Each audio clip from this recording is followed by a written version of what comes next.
Chuck Yeager was born in 1923 in the coal country of rural West Virginia, far from laboratories, universities, or flight schools.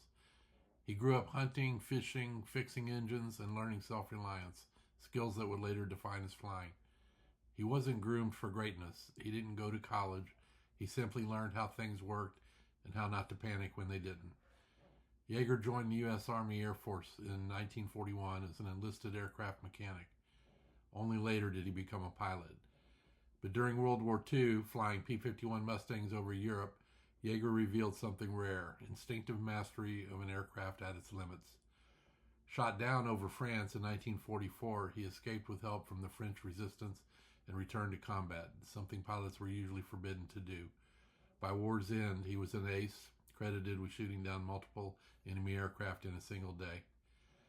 After the war, Yeager stayed in the air while others returned to civilian life.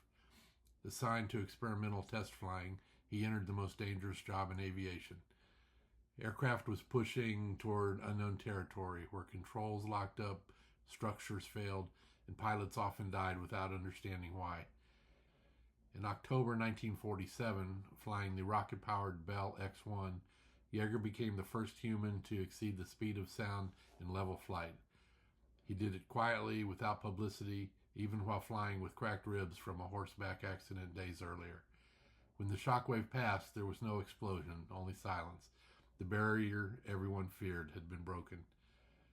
Despite his unmatched reputation as a test pilot, Chuck Yeager was never selected for the U.S. astronaut program.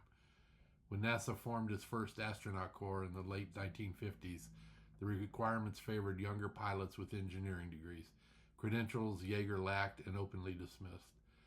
Although he was already flying higher and faster than the early astronauts in experimental aircraft, Yeager was considered too old, too independent, and insufficiently academic for a program built around institutional control and public symbolism.